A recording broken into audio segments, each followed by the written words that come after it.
Welcome, welcome, welcome. Good morning and welcome to another edition of Island Tea here on winnfm 98.9. I thank you for joining us, and it is indeed a pleasure to be here. And Hortensia, she's not going to be in today, so I'm going to be doing it alone, riding solo, driving solo, whatever you want to call it.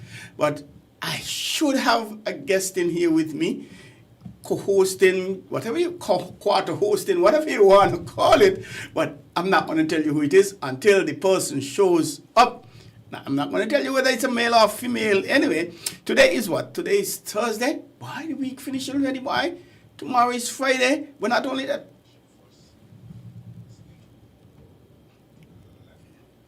Today, Thursday, the 9th. 9 out of 30, 31. That's 9 and 9, 18. A little more than 25% of the month gone already.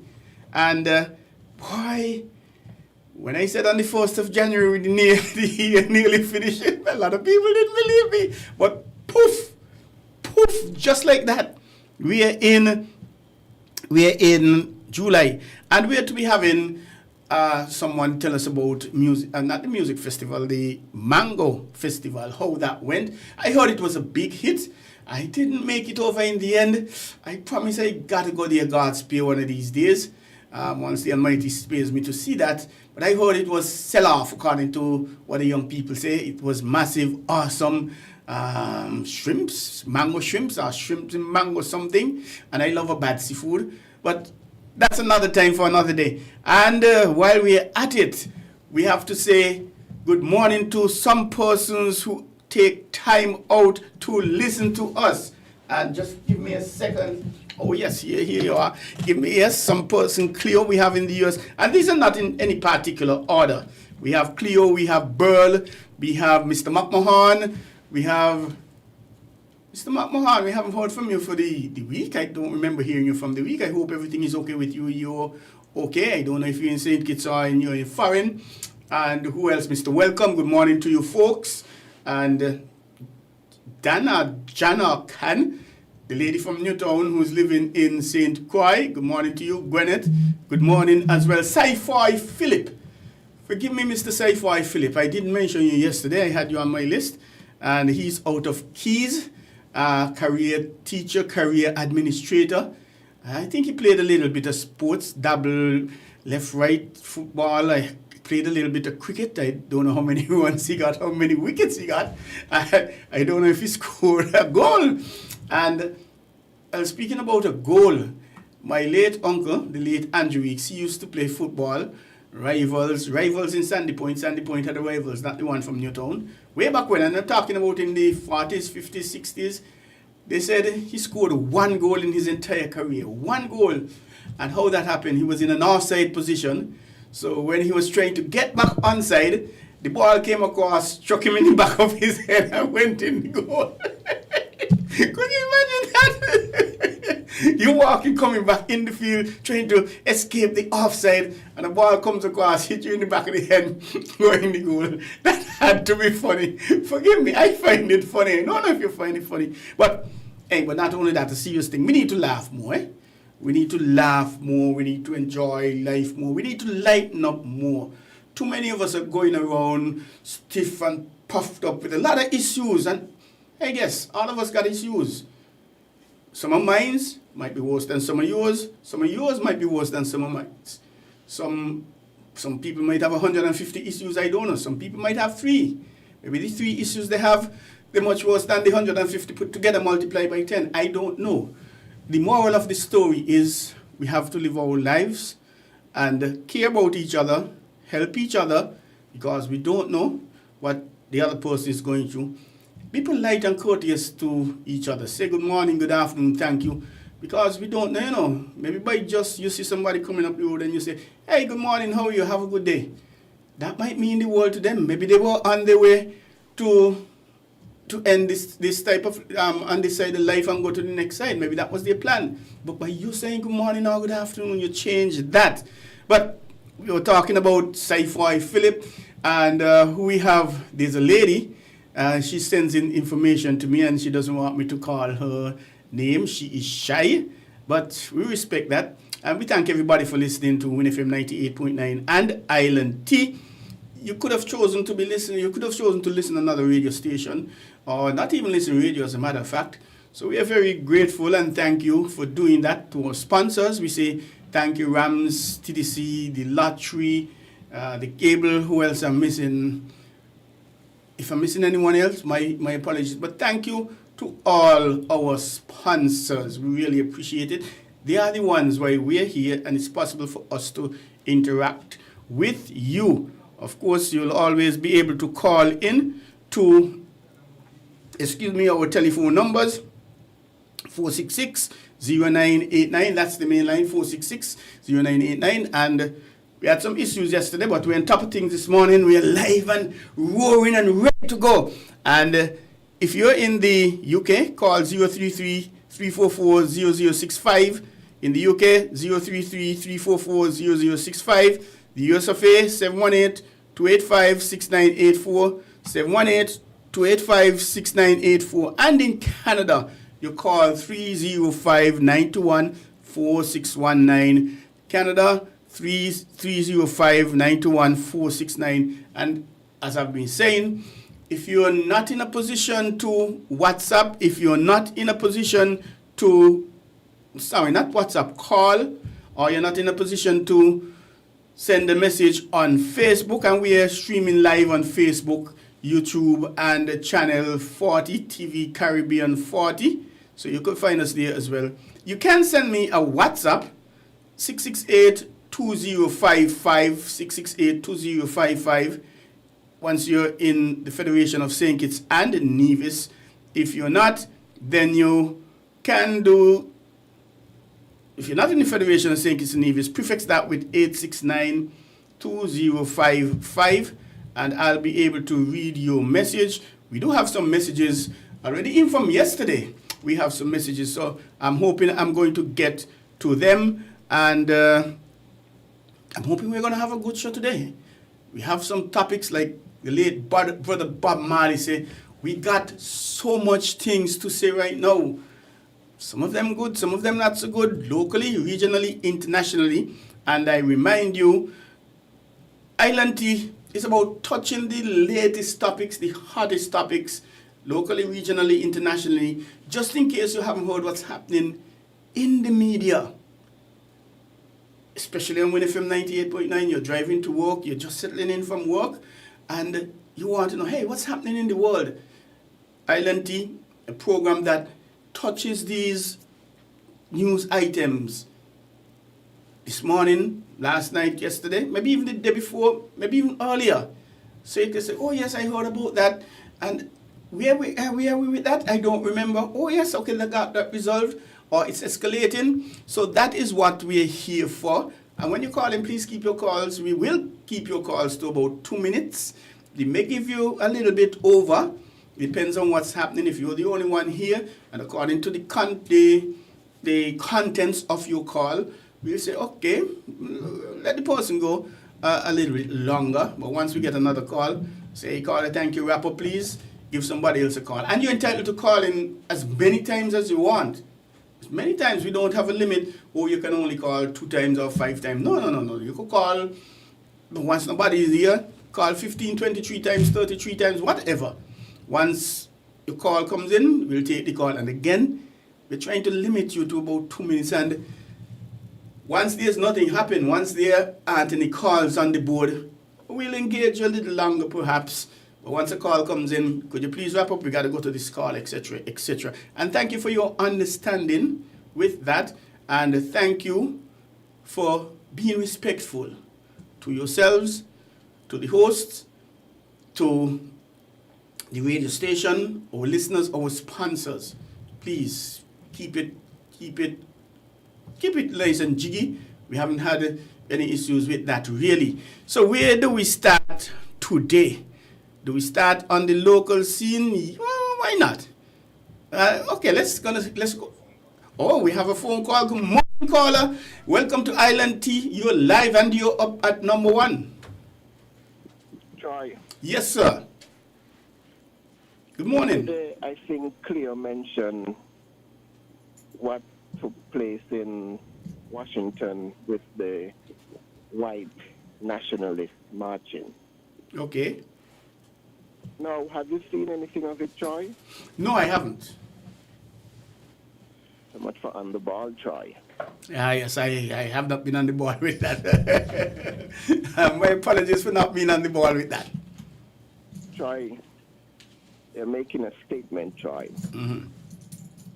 Now, Journey has been saying everything that is happening in this our reality is skewed against us.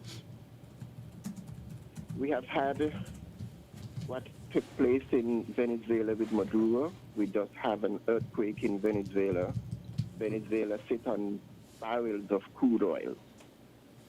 We have xenophobia in South Africa. Mm-hmm. And we have Ebola in the Congo. And Uganda. And the president of Kenya was asked to build a facility to treat American scientists who were infected with Ebola. Mm-hmm. What am I saying, Troy?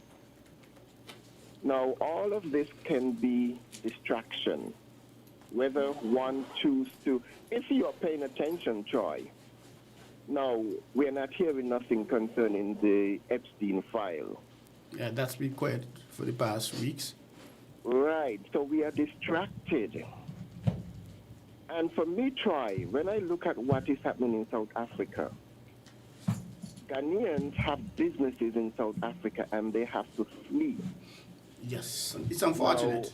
Now, you have heard me say that South Africa's xenophobia was engineered by white Afrikaners. Mm-hmm. But it's almost like the Africans are being played. I mean, there are clips coming out on African platform where the president of Ghana is refusing to meet with the president of South Africa, Cyril Ramaphosa. But when I look at that, it's almost like they are being played, and by whom?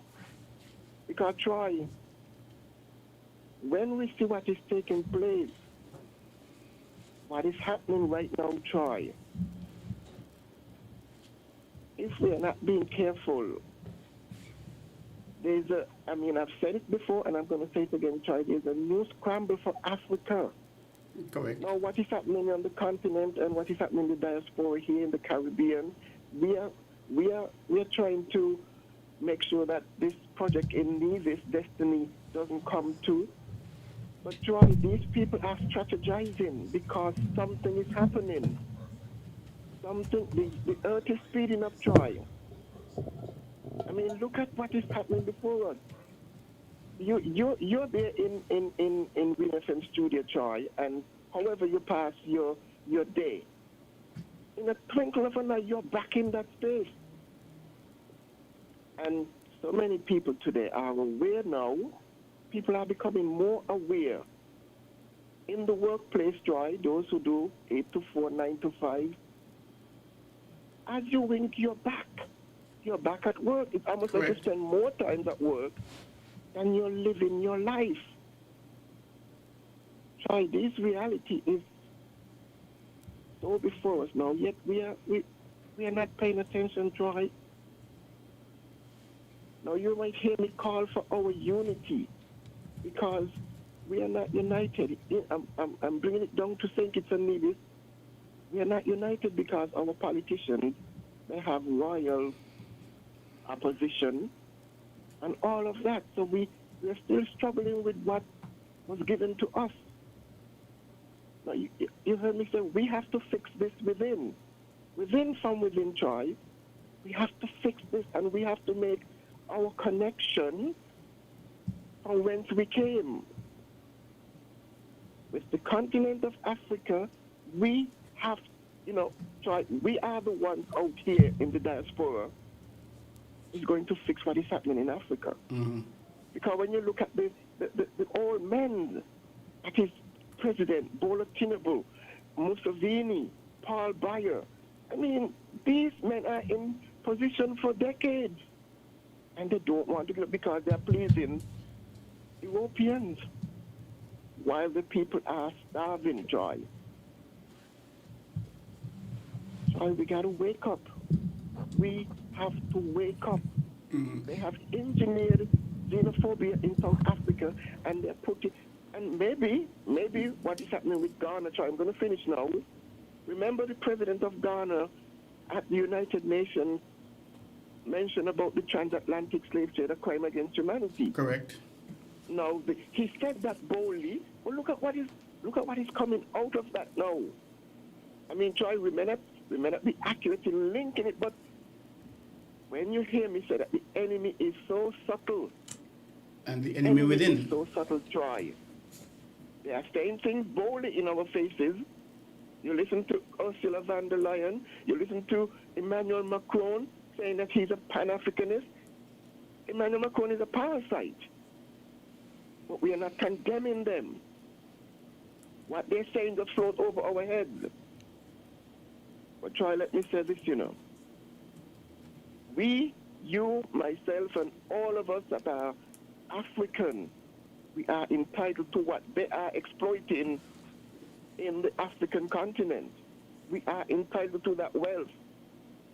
But we cut ourselves off because they have given us their politicians, they give us their curriculum, and they give us religion and Christianity. Sorry. Are we entitled to it, or is it ours? Either way, try. Either way, it is ours. Because we didn't ask to come here. We were taken by force, or if we were sold. And try to put it in the book. It is in the book. And that there, we don't see ourselves in the book. Because the book story is to keep us passive. I'll leave it there, try to hear what others have to do. But xenophobia in South Africa is very hurting. Very painful. Cries of Ebola, of African coming out of the Congo for Ebola, it is hurting. But the world is silent on it. And Which then is you listen to unfortunate. Mark Rubio talking about the despicable rapists and all those people. Sending them to our countries, Mark Rubio yes. don't know that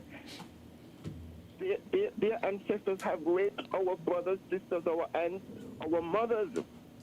And Mark Rubio is talking with boldness of talking about he don't want these illicit people, characters in America. And he's going to dump them in Jamaica, in the Caribbean, and we have accepted El it. Salvador. Thank you for hearing me, Troy. Thank you very much, caller. And it is sad. It is really, really sad. Some people argue that black man is black man's biggest problem, and we just can't dismiss it. And what is happening in South Africa, I don't know. It is a problem. If I think that you are an illegal, I think that you are an illegal, and you may be. But what gives me the right to go and attack you? We touched that yesterday, and this is a topic we've been having up and down. But anyway, we're going to go to a break. Stick and stay, don't go away. We're going to be right back. And I could tell you a little secret. We have our guest in the house. Don't tell anybody I tell you something, we have the guest in the house. So don't go away, we're going to take a break. We're different. We're 98.9. 98.9. Win FM. Come, build with us at Hostels Building and Nevis Centers. We don't just sell materials, we help you build your dreams. Whether it's a new home, a renovation, or a DIY project, we're here to make it happen. That's why we say, build with us. From foundation to finish, come to our stores where we have the best in building materials, hardware, tools, paints, expert advice, and more. Whatever you need, you can count on us. So if you're ready to get started, build with us. With Hostels Building and Nevis Centers, you're not just building a structure, you're building a future. Let us help you create something amazing. Dream with us, plan with us, grow with us, build with us. Come build with us at Hostels Building and Nevis Centers today. Build with us at Hostels.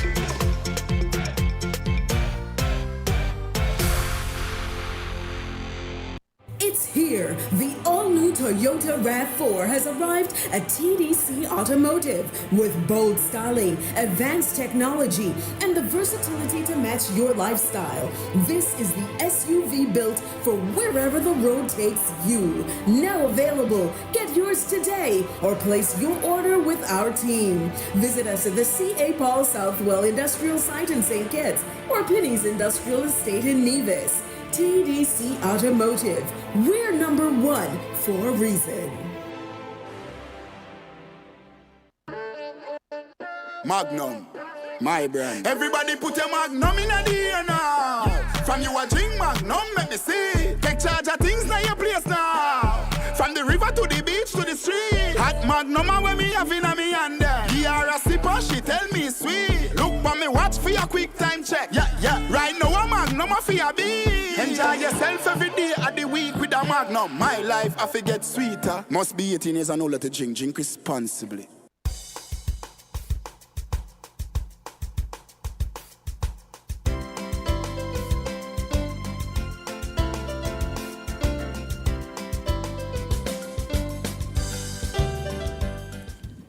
Welcome back to Island Tea here on winnfm 98.9. I am Troy Mills and I'm doing it, well, earlier I said I'm doing it alone. I also said that we're having a guest and the guest is here and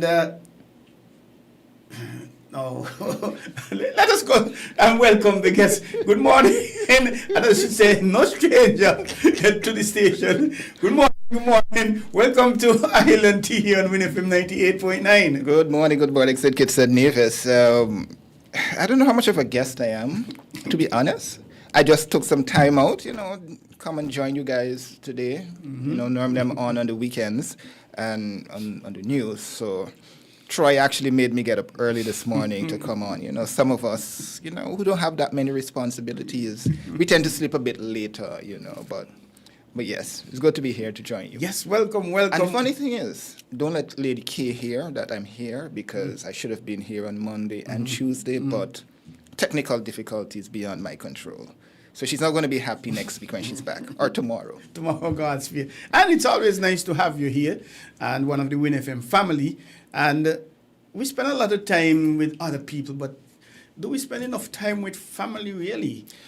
That's a good question. I think your caller a little while ago made the point that we actually spend a lot of time at work rather than with the ones we love. I mean, I actually see it as a job that we spend the time with the ones we love, with family as a job rather than, as something that we should be doing. We spend more time in offices, en route to work rather than we spend with family. Those of you who are trying to get us on Facebook, there's a challenge, and we do apologize for that. Forgive me for intruding. But we are working on it, and we should have it resolved at some point. So if you're trying to get us on Facebook, we apologize. You're not going to get us. There is a challenge we're working on. However, we are on YouTube. You can get us on YouTube. And some persons have YouTube, they can access YouTube. Some people don't have Facebook. Some people do, and etc. But please, if you're not getting us on Facebook, again, we do apologize, but check us on WinFM at YouTube. So we're there. Continue, Mr. Yes. Mr. Abel. Yes. So I was basically saying, we spend more time in offices let me contextualize it. We spend more time engaging with our colleagues at work than we do with family, in the sense that when we get home, it's just basically to do the chores, maybe spend an hour, 2 hour, really quality time. We don't necessarily spend that a lot with family. So yeah. Could that contribute to mental health, which is a big thing these days? It does, but I don't want to say it really does that a lot, but it is one factor that impacts mental health within the household, and we have to be cognizant of it as well. Somebody might say, I am not necessarily one who should be talking about family context, right? Because, I don't have that many kids or all of that. But generally speaking, it's one of those factors that really play an important role, not just in your mental health, but in the long-term development of society in terms of countries, of the environment. We see what's happening with crime and violence, not just in St. Kitts and Nevis, but across the region in general, because fathers, for example, are not really in a lot of households. We have a lot of single-parent households in St. Kitts and Nevis and across the Caribbean region. And we see, because actually yesterday I was talking to a good friend of mine about that, right? Because she was telling me about her son and so forth. And I could give you a story about myself, but that's for another day. But it does play a critical role in terms of the development of society itself. Yes, it is. And family time, a lot of us get engaged not only in work, but even community affairs, national affairs, whether it's sports, whether it's the politics, whether it's yes. voluntary. I think what we do, and it has to be said, is kids growing up tend to seek to fashion themselves off of what they see, and I actually had a debate with a friend a couple of nights ago about the same thing. If I see my father providing a loving relationship with my mother, then that is what I'm going to grow up with in terms of framing my mindset of what love is. If I grow up in a household where I see my father's beating my mother and vice versa, even though it rarely happens vice versa, Yeah. right? That is what I will grow up. I will grow up with the thinking that it is good to hit a woman. Right, I will grow up with a mindset that it's good to resolve issues using conflict, right? To tell Biff, all the expletives in the alphabet. So I think it is important, but it's one of the factors that we have to think of as a society, and how do we deal with these issues, going forward. And it is sad. It is really sad. And I have to say you're correct. And the adage, children live what they learn and learn what they live. So they practice what they see, and they also practice what they don't see. Yes, that is correct. But you see, and that's why I say it's one of the issues, because the other issue that you have is, well, two other issues. One, society as a whole, as I'm not going to age myself or age you, but back in the days, your time, Biff, growing up, there was this saying that it takes a village to raise a child. Correct. Now, the village, to an extent, and people are going to criticize me, but the village is violence now, right? And the violence that kids are seeing now is what they're replicating, right? And we have to wonder, really and truly, are we being serious about raising children in this generation? And then the other issue that we have is kids are living what they see on television.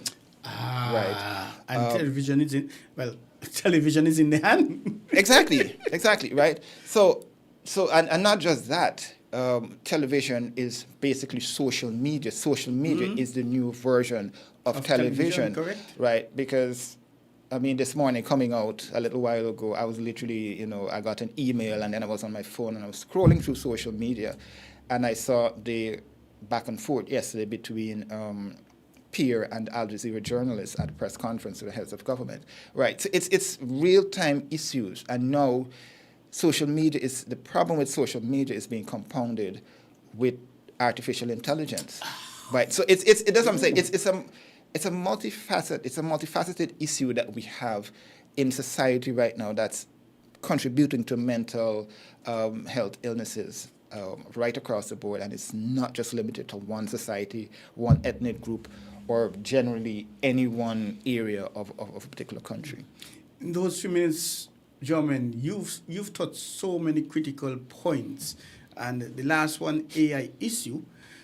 The AI, that is a big issue, and the Caribbean, if I'm not mistaken, they're having some meeting to come up with AI, not policies, what's the word? Well, it's policies on how to handle it. I know the United Nations Secretary General, for example, he recently spoke about that particular issue and what should be done. I think what we found, right, and it comes back to us in the media sphere. we and you to an extent would know because you do sports journalism and even in broadcasting, there's certain ethics and responsibilities that comes with media and being in the media sphere and reporting. But what we have found is society itself wants stuff easy, wants stuff quick. So they're jumping over the ethics and responsibilities. And the protocols as well. Exactly. And because of that, we're seeing what we're seeing happening right now in terms of the use of AI. AI is really, really a good tool for the modern generation. It's also, a detriment to society in and of itself because what we're seeing is the potential to phase out jobs, right?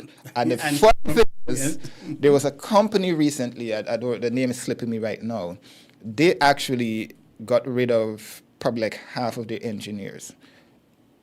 He began to use AI, but then said, listen, I'm going to call back all the engineers that we fired.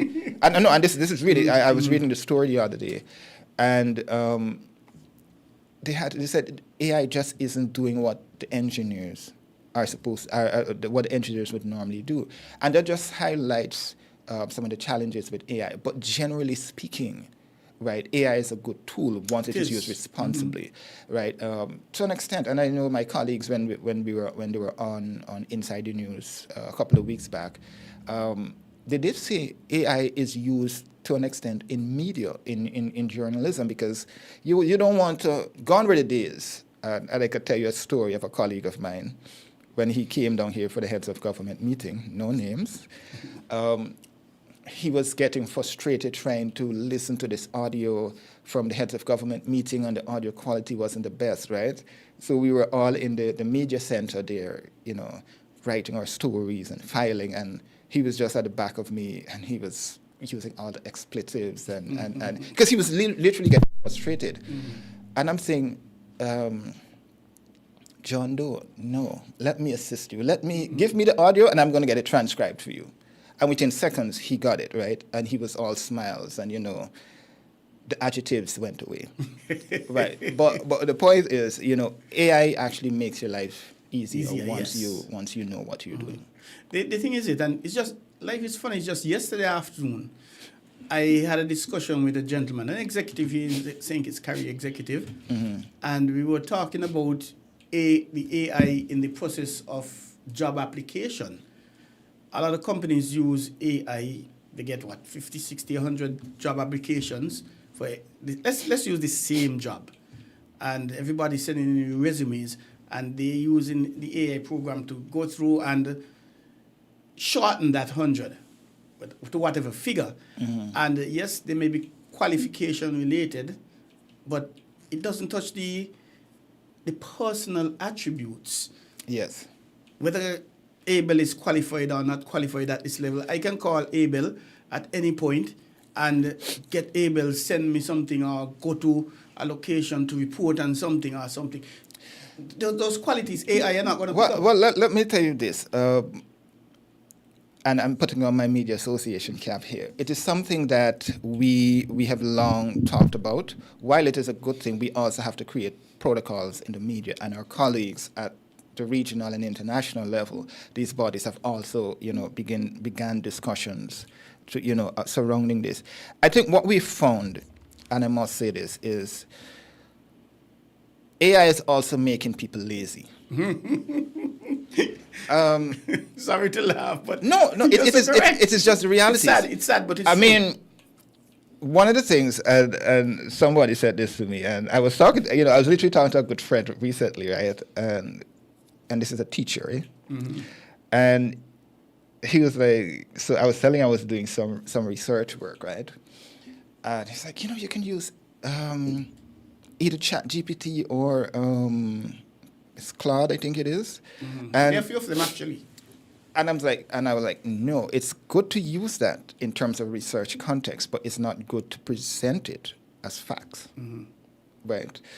Because I can remember when we did a training last year, and we were in Panama, and one of the instructors was saying, you guys need to use, as journalists, we need to use ChatGPT and, well, not ChatGPT, that's the easiest one everybody remembers, but use more AI, integrate more AI into your your work as journalists. It makes your life much more easier, right? But one of the things that came up was you have to fact check AI, because some AI tools actually gives you information that's not there. So, for example, if I ask Troy, what was West Indies? Give me some background of West Indies' performance against New Zealand over the last 2 years. West Indies may not have played any series, right? But then it might come out and quote Darren Samia saying, we lost this series in 2025 because we did X, Y, and Z. But Darren Samia never spoke about a New Zealand series. Yeah, it was some other... No. Some AI them. tools actually fabricate the information. They predict maybe what he would say. Exactly, and they put that in there. So it's just a case that while it's a good thing, we have to be cognizant and be careful of being able to fact check and not put it out as is, as being facts. So it's just something that, the young people in general, because a lot of young people actually use it to do their work. Right, I'm not somebody who is advocating against AI, because if anything could make my job easier, Biff, I honestly would use it, because I'm not going to sit down and listen to the CARICOM heads of government 1 hour press conference when I have to find a news story or 2 stories from that for 12 o'clock, right? Let's just be frank. So if you have something that's going to assist you in transcribing your work, that would make your life much easier. And it's something that a lot of journalists, but locally, regionally, internationally, we use to make our lives easier. I've known of AI for some time. I deliberately or otherwise... Terminator. Fear or whatever. I haven't touched it. And 2 experiences. One, I wanted to look at creating a certain document, so I gave AI. I said, AI... I am the president of the Pitch and Marbles Association, and we want to have a constitution. We have 7 members. We want a president, and AI sent back something. Yes. And then I said, okay, I like this, but I prefer if these particular words or whatever be included. And next thing, AI said, oh, hey, I like that. So it's as if AI, a human being, we're having a conversation. What we have found is... AI in and of itself is still a tool that is learning. That's correct as well. It was something that was created with a mind of its own, but it's something that, if I create a robot to work alongside Biff, it's going to understudy Biff and take some of the traits and feed it into a system that will then develop itself. Memory program. Yes. That is why... I don't remember the company right now, but the company that the State Department and the U.S. government blacklisted because they did not want to provide their AI tool, because they were saying the tool has developed to such a point, and this is me paraphrasing, it has developed to such a point that basically it's a Terminator. Right? It's a Terminator AI tool that is basically regenerating itself to the point that it's 2 steps ahead of you, right? So because of that, they decide, listen, we're not going to release this tool to anybody. It can hack your phone. It could do whatever it is. So it is just a case where AI is developing, and it keeps developing. It keeps learning from the person who is using it. Using correct. Yeah. Because it's going to know your questions, your trends and things. But with this AI, what I was speaking about, it sent back and say, hey, yes, that's good. I recommend these other 2 documents. And I say, I wasn't thinking about that as yet, but yes, and this and that. And next thing, it's telling me there, okay, so we're going to have 9 documents and policy paper and this form and that form and all kind of things.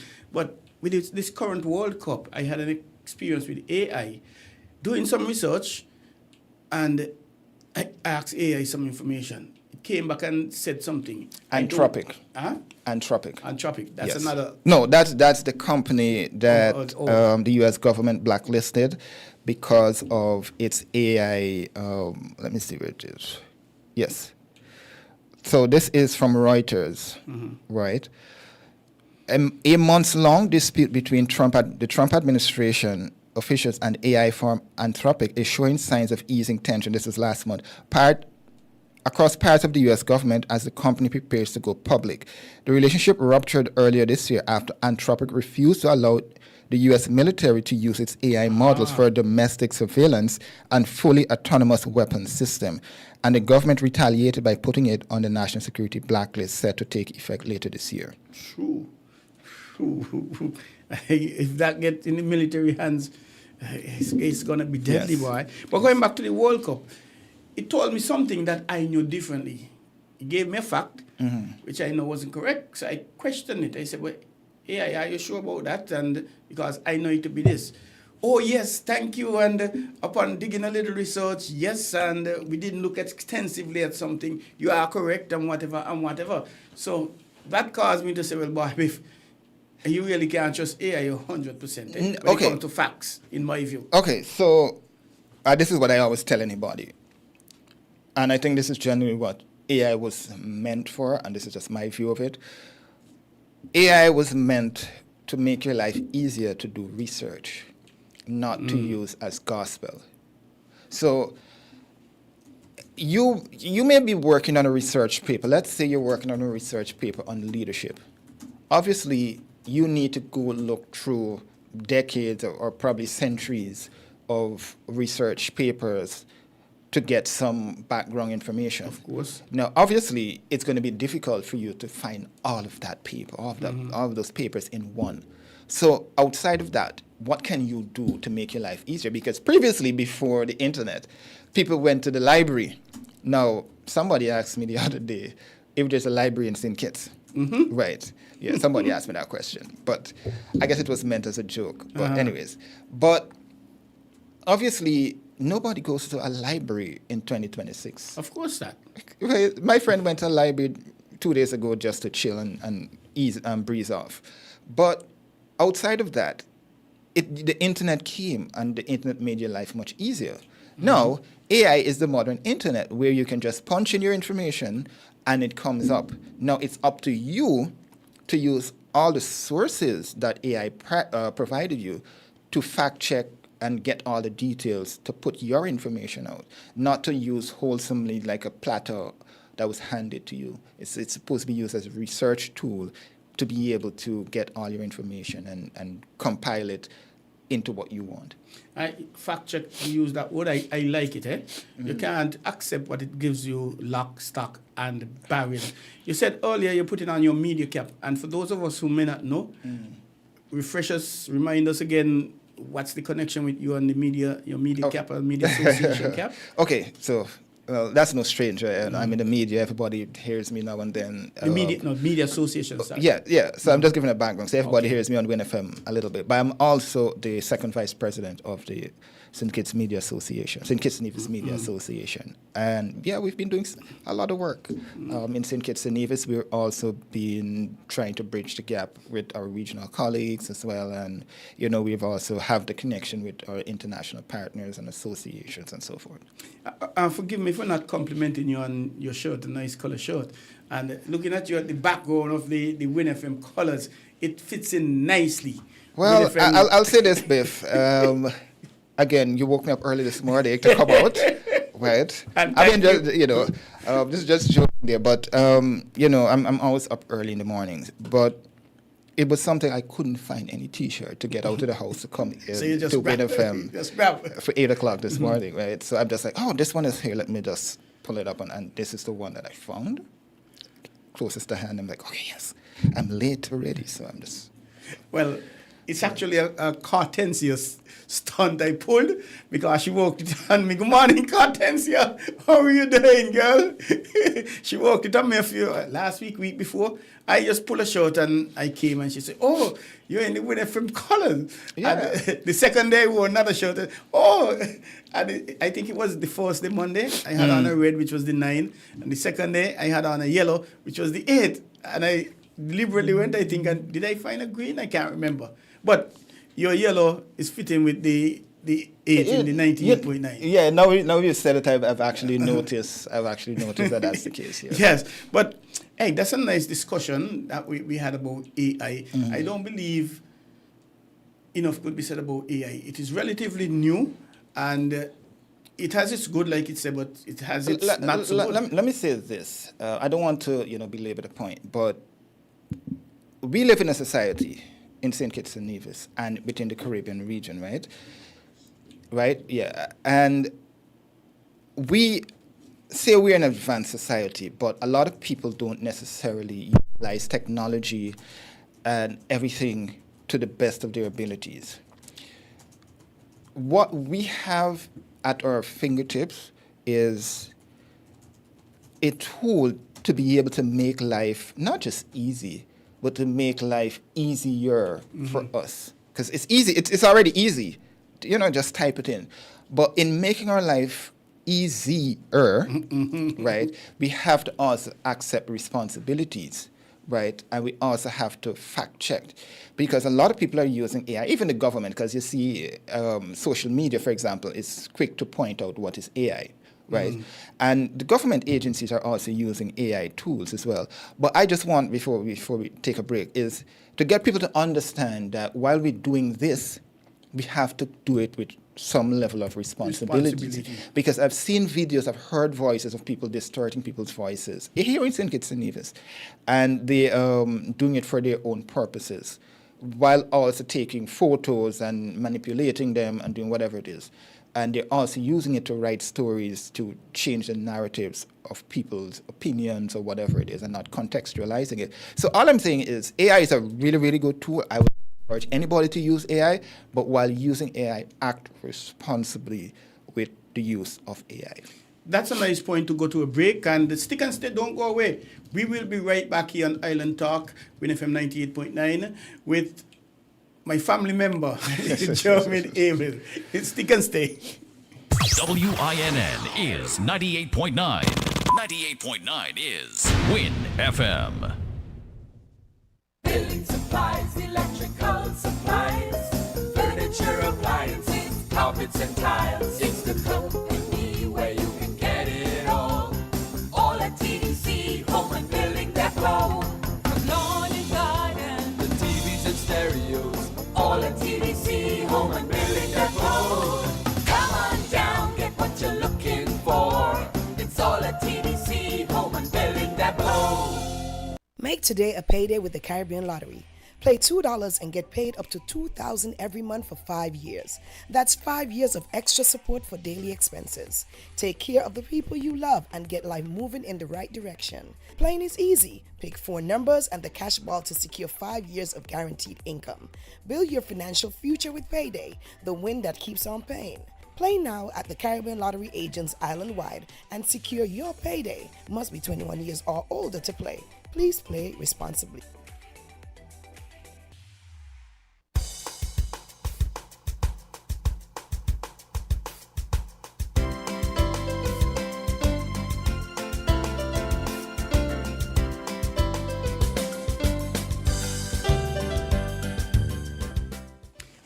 Welcome back to Island Tea here on WinFM 98.9. Why it's now 8:52 time. We normally say time fly, but I think that is outdated. Time flies is saying time flies too slow when you say time flies. It's much supersonic speed, like that sort of thing. We have with us a member of the WinFM 98.9 family, German Abel, and we've been discussing AI, and AI in itself is a conversation that will take a day, 2 days, a week, however long. But the key word is use AI responsibly. Before I get your opinion on another topic, I remember here in AI, last year, yes, I got scared. I wasn't using AI, but I got scared. Why? I was in this group chat, and one of the persons spoke about Calypsonian and Calypso. And next thing, they took a Calypso. I know the Calypso. They took the Calypso, took out the Calypsonian voice, and put in an AI voice singing the whole song. And I got scared. You know, that is actually the problem that a lot of the entertainers, those in Hollywood, have been complaining about. Right. It's not the responsible use of AI. It is the fact that people are now using your image and your likeness basically to put you out of business, right? So it then comes back down to, once again, the use of AI, the responsible use of AI. Because even now, China has championed this, using robots to do news, right?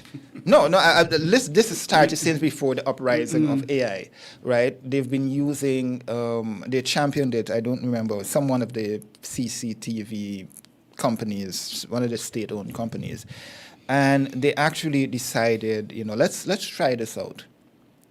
What is stopping them from saying, well, I might as well just use some reporters or get some AI reporters to drop it in, or hire some more robots, or get some more robots to do the work, right? But it's going to sound a little bit cliched, and repetitive, but it is what it is. You have to use AI responsibly. AI isn't going anywhere. Let's just be frank about it. It's not going anywhere. It's going to expand. Right? It's going to expand. So I think the discussion now is really, or the story now is, how do we use AI to better businesses, organizations, and society as a whole? That's for me what I think the discussion surrounding AI should be, because it's not going anywhere. It is just the reality. People are just going to use AI right now because it's in academics. Universities are now accepting papers with the assistance of AI. However, obviously it has to be at a certain percentage level, right? Because you can, I'm not going to say that, but there's some students who have been using it for university purposes. Full time, yeah. And the thing about it, I think it was... And I don't know if you saw the case as well a couple of months ago, where a judge, I believe in India, wrote an entire opinion using AI, and the case had to be, I think the judgment had to be thrown out or something like that, and the chief judge reprimanded the judge. Yeah, that's how bad AI is right now. And I think it is in Japan, where an airlines started using AI robots to load and unload luggage going to and from the plane, etc., etc. And yesterday, we know in football, there is the VAR, and we know video assistant referee, and we know in cricket, there is the direct review system, DRS. You check to see where the ball pitch and the trajectory where it would have been going, and the VAR. But just now, they might very well be using that full time with AI, programming it. The ball's having technology where once the whole of the ball crosses the line, you get a sound saying a goal score, because the whole of the ball has to go over the line for a goal to be scored. But sometimes, yes, it does, no, it doesn't. But AI, and they're using that, and you mentioned it earlier. At the end of the day, companies are going to try to use AI to replace staff, but you gave the example where they fired the engineer and they had to hire them, and I'm hoping they hire them, they ask for more money because of the value and the worth. And that is the thing that we have to understand, right? It's not going anywhere, but it comes back down to how you want to apply the use of AI in your organization, right? At the end of the day, you still cannot get rid of humans, right? I mean, we could probably say, oh, somebody don't need to be on the winnfm board. But when the system goes down, which AI tool is going to do what our good buddy over there is doing, right? That's just the reality. When the antenna goes down somewhere up in Utley's, send the robot up Utley's. See when it's going to climb the hill of Utley's and go all the way up the tower, right? To tell you, oh, it's a car that broke, right? And you need it in a timely manner. It is just the reality. And we have to say what the reality is, right? That AI is coming. AI is here. Like the Terminator, he came from the future back to the past to tell us that it is going to take us, it's going to take over the world, but who's going to upgrade or take all the bugs out of the AI when the bugs, or who's going to spray the bug spray in the AI system when the bugs start to do their thing and it start to malfunction? Obviously, you need the humans. It is just what it is, right? So And I'm remembering a movie where there's a robot, and the robot basically wanted to take over and circumvent the programming from the programmer to do as it like, and they had to put it offline, and it got violent and all the kind of But you thing. do realize, right, that it was Sarah Connor and her son John Connor that basically controlled the Terminator, Arnold, in the Terminator movies, right? So they gave direction. So at the end of the day, you still need humans. So no matter what it is, No you matter still what need for maintenance. Yeah. Yeah. So could you imagine going home and your cook is a robot? That's iRobot with Yeah. Will Smith, And, right? Hey, I feel like using goat water today. I'm not pudding. Yes, if you just whip it up, and that reminds me, right, of the Matrix when when Neo's on the ship and he was having breakfast in the morning, and the guy asked him, "What does meat taste like?" Does it taste like cardboard? And he was talking about, I guess it was oatmeal they were having there. I was like, but how do we know what the robots know what meat tastes like? Right. So you say it comes down to humans, but Yeah, at the end of the day. And but chiffing today, as you realize, I'm in black, which is part of the winnfm color too, eh? But it wasn't because of that. Today is the funeral of the late Hugh Heiliger. oh yes, And yes. he passed a few weeks ago. And there's actually an article on SKNIS, and if you permit me a second to read it, it says the government of St. Kitts and Nevis has announced that the late Honorable Hugh C. Heiliger, former Deputy Prime Minister, will be accorded an official funeral in recognition of his distinguished service to the nation. The official funeral is a formal state-assisted public event typically reserved for individuals of profound national importance, including serving or former premiers, government ministers, parliamentarians, and those who have made significant contributions to the development of the Federation. And we recall the late Elston Elimat Neo, MH, CSM. He was afforded as an official funeral. Mr. Heiliger, native of the town of Sandy Point and a dedicated public servant, passed away at his home at the age of 80. A trained economist and educator, he served as Director of Government Planning Unit from 1980 to 1984, Minister of Agriculture, Lands, Housing and Development from 89, and was appointed Deputy Prime Minister and Minister of Education in November 94. Following the 95 elections, he served as the leader of the opposition until 2000. Beyond politics, Mr. Heiliger continued to contribute to nation building as Director of Institutional Development at the Clarence Fitzroy Bryant College. He was also a lay pastor in the Methodist Church, where his sermons inspired reflection and challenged the listeners to pursue a higher purpose. In honor of Mr. Heiliger's legacy, the government has declared a 3-day period of mourning, which will be observed from Tuesday, 7th July through Thursday, July 9th, and today is the 9th. During this time, all flags on government buildings and official residences are to be flown at half-mast across the Federation as a mark of respect. The official funeral service is scheduled for Thursday, July 9th, today at the Wesley Methodist Church, Seaton Street, Bastille. Viewing and tributes will commence at 1 p.m., followed by the formal service at 2 p.m. Prior to the service, a period of laying in state will be held at government headquarters from 9 a.m. to 12 a.m. on the same day. That is 9 a.m. this morning to 12 p.m. 12 noon on the same day, allowing members of the public to pay their final respects. An official condolence book will also be available for signing during this time. Citizens and residents from all walks of life are invited to join in honoring the memory of a true son of the soil. The government of St. Kitts and Nevis extends its deepest condolences to the Heiliger family. May he rest in eternal peace. And on behalf of the management staff, board of directors, and our sponsors of WinFM 98.9, and of course myself, Sandy Pointer, we extend condolences to the family, friends, relatives of the late Hugh Carlisle Heiliger, the Honorable Hugh Carlisle Heiliger, and may he rest in peace. And I think he comes from a sporting family. I know he had some brothers who played cricket and football for Sandy Point.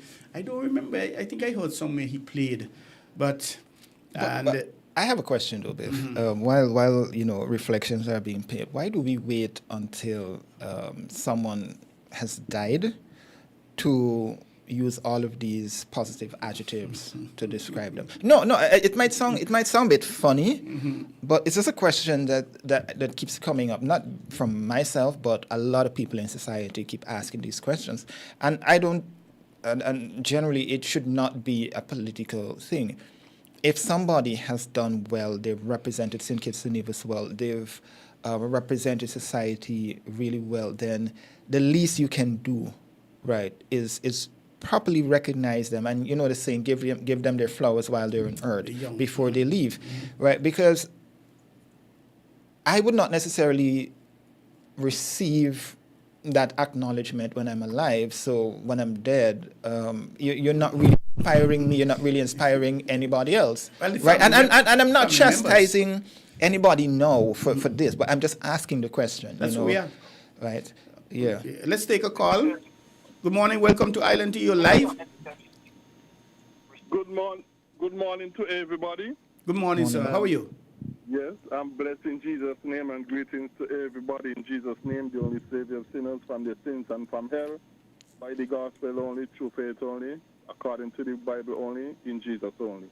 Now, what I would like to say, first of all, I'd like to say quickly three things.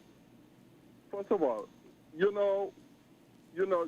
when it was, recently you all had a problem with issue with deadlines and telephones and that sort of stuff. Yes, correct. Yesterday. Well, first of all, I've bring up this issue and I don't know, and I would like to bring it up again. It's impossible for WinFM to get some kind of platform, be it Zoom or whatever, so that people could also call in free. And not only that, but also, you see, like how yesterday, when you were saying that people could use your WhatsApp, okay, to get in. It's impossible that you could set up the WhatsApp, be it by your phone or whatever, so that you could even take call and hear the call coming through the system. Isn't that possible as well? So that when the phone go down, whatever you're using for the WhatsApp could connect to the system and the calls come through as well, as people will be able to call it through WhatsApp when the phone lines are down. Because that seems to be a kind of a regular thing. Firstly, there are some who believe that anything and everything is possible. Technologically, yes. The short answer is yes, it can be done. And that is something that we are looking at doing. Of course, it involves, it may not be as simple as it sounds, because remember we have a whole system in place, so you have to incorporate that, the interface, software and hardware would have to be involved and changes. But that is something WinFM 98.9 is looking at, and we're hopeful that it's going to be coming online soon, hopefully, shortly. But I can't say, yes, it's going to be on next week or next month or whatever. But that's the direction we're looking to go, to get more people involved in the discussion, sharing their views and opinions, giving recommendations. But thank you. That's a beautiful question, an observation. Thank you very much for that, Greg. We appreciate it. Another quick thing as well. Quint yesterday played Marco Rubio making comments that, the kind of people that they're getting rid of. And sending them far from the U.S. They want to send them far from the U.S. Yeah, and are despicable people, and the president was elected to keep America safe, as though nobody is voting their leaders to keep their place safe as well, as though that is not the case for other people. Well, what I'm saying though, and as a Christian, I always go the Bible way. Unless we do things the Bible way, what I foresee is that you bring in these people come in, they're going to increase the crime, okay? Hold on, caller. Let me interject there, though. Because this is an issue that I keep hearing people talk about, right? And I just want to say, based on what, from a journalistic perspective, based on what the authorities have been saying, right, and those being some of the prime ministers who have spoken publicly about this, including Antigua and Barbuda's prime minister, who has been very vocal and has been issuing statements on this. The people that they're seeking to bring to the Caribbean, while they may or may not be criminals, what they are looking at is the people who, and I'm not a government PR person, but this is based on what is out there. We are accepting small amounts of people, and we're accepting people who basically would have been turned back at the border. So if John Doe went up and he is, he was denied entry, or for some reason he was held, there's some level of background checks, and that's being used. I'm using that in quotation marks here, because we're not necessarily going to be accepting, and again, this is based on what was said, accepting people who would have been prosecuted for various criminal offenses within the United States, right? That is what has been part of the sticking points of why we've not really been seeing a lot of people coming to the Caribbean for that particular reason, because they're saying, listen, we only want not the best of the best, because there's no best of the best in criminals, right? Type of criminal. But it's just that there's certain mechanisms. So the discussion that people are saying that we're getting criminals, you have to contextualize it. You have to put it into context.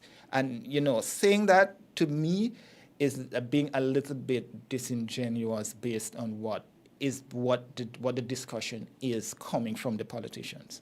But go ahead, Carlo. Well, yes. Well, Marco Rubio said that these are the kind of people that they be sending to third countries. Pedophiles, people of the criminal side. Yeah, but hold on. But again, yes, Mark Rubio said that, right? But you see, I don't like to, and personally, I don't like to jump on somebody else's bandwagon. I know that was what Quint played, and Quint had his context during Voices, right? And I know you raise it, as a discussion point. But again, we don't know when he said that, because Rubio could probably have said that last year. He could have probably said it last month. He could probably have said it 2 days ago, right? But maybe 10 years ago. Or even 10 years ago, right? It still remained the same. But again, that's why I'm saying context is key in this particular situation.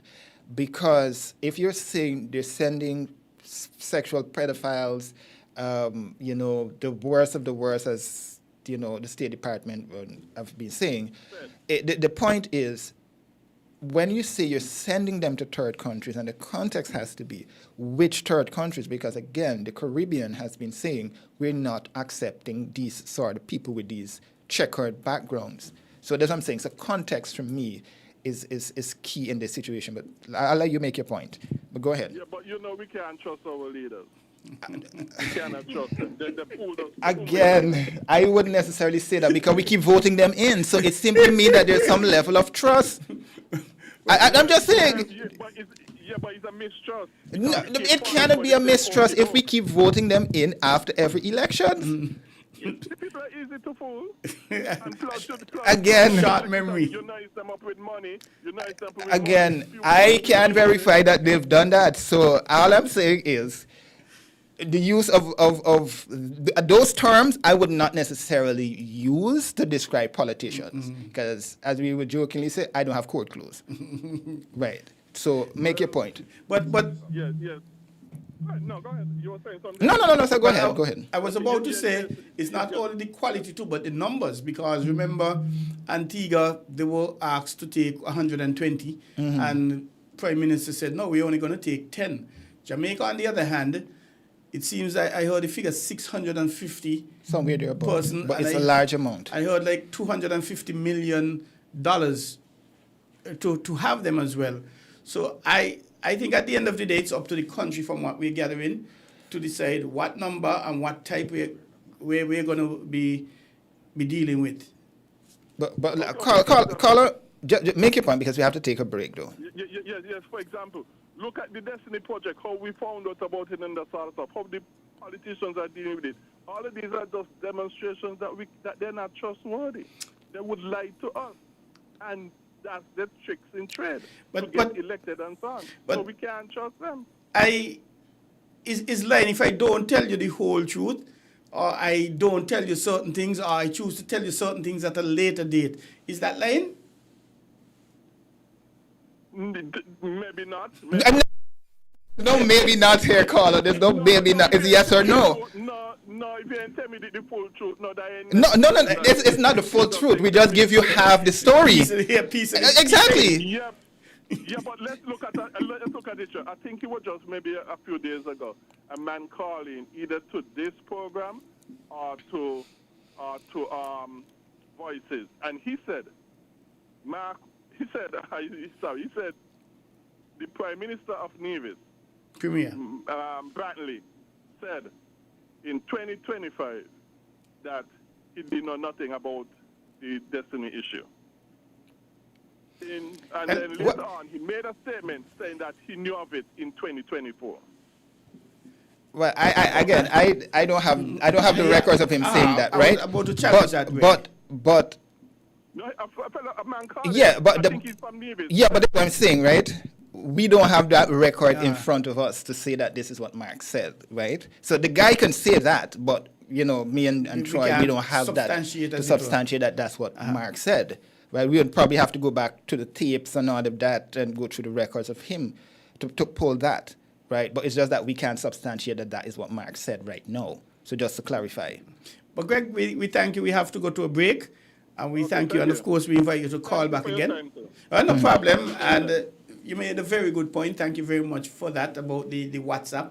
And you're listening to Island Tea here on winnfm 98.9. I have with me Mr. Jermaine Abel in the studio. And we have to go to a break. We have to pick up our sponsors, the partners. Stick and stay. Don't go away. We will be right back. Found the sound 98.9. Be natural you with Fruta. Fresh. The juice with the great flavor. What? Not nice like Fruta. The best juice come from the nature. Where fun and flavor collide. Perfect thing for nice up the vibe. Live Fruta full, yeah, that's my style. With Fruta every sip liver smile. Live Fruitaful. Look for us on the shelf with our new packaging. Enjoy 100% natural juice flavor. It's so fresh. Live Fruitaful with Fruta.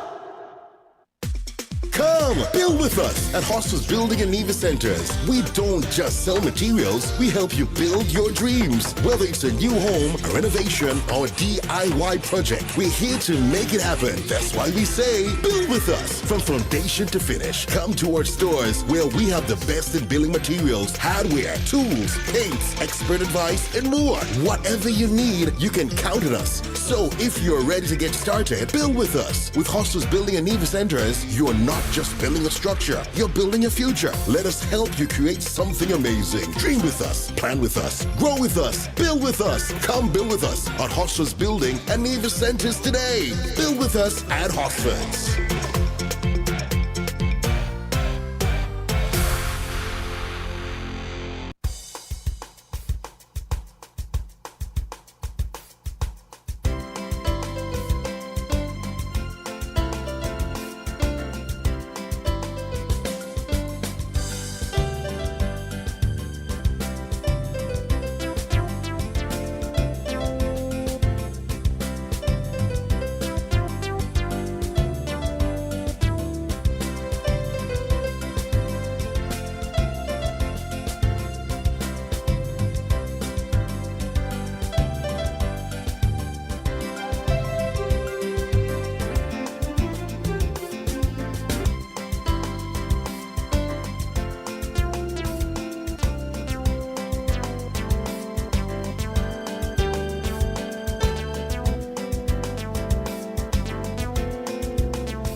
Welcome back, welcome back, welcome back to Island Tea here on winnfm 98.9. Now we thank you for tuning in. You could have been doing anything. You could have been watching TV, tuning into another radio station. But we thank you for making winnfm 98.9 and Island Tea your station and program of choice.